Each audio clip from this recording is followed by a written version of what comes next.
Hello అండి. Welcome back my channel. మిరపకాయ sweet తయారు చేశాను. ఇప్పుడు చదువుకున్న రోజుల్లో ఇవి తినేవాళ్ళం. ఇప్పుడు ఇక్కడ దొరకట్లేవు. అందుకే నేనే చేసుకుంటున్నాను. 2 కలర్స్ తీసుకుంటున్నందుకు 2 కప్పుల పిండి సరిపోతుంది. గోధుమ పిండి తీసుకొని సమానంగా 2 భాగాలు పెట్టాలి. రెడ్ ఫుడ్ కలర్ వేస్తున్నాను. ఒక్క మిరపకాయ స్వీట్ తిన్నామంటే ఇంకోటి కూడా తినాలనిపిస్తుంది. అంత బాగుంటాయి.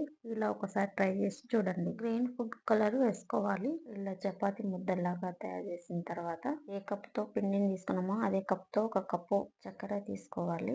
లేత పాకం రావాలి. గవ్వలకి పాకం బట్టి చేస్తారు కదా, అలా రావాలి పాకం. చిన్న ముద్దను తీసుకొని చపాతీ చేసేటప్పుడు అడుగున పిండి వేస్తాం కదా, అలా వేసుకోకుండా ఆయిల్ వేసి ఇలా రోల్ చేసుకోవాలి. చూస్తుంటే సేమ్ మిరపకాయ లాగానే ఉన్నాయి కదా. డీప్ ఫ్రైకి సరిపడా ఆయిల్ వేసుకున్న తర్వాత కొద్దిగా వేడి అయ్యాక నూనెలో ఫ్రై అయిన తర్వాత చక్కెర పాకంలోకి వేసుకోవాలి. పాకం గోరువెచ్చగా ఉండాలి, అప్పుడు స్వీట్ తయారవుతుంది. ఇప్పుడు చిన్నప్పుడు తిన్న జ్ఞాపకాలు నాకు ఇప్పుడు గుర్తుకొచ్చాయి.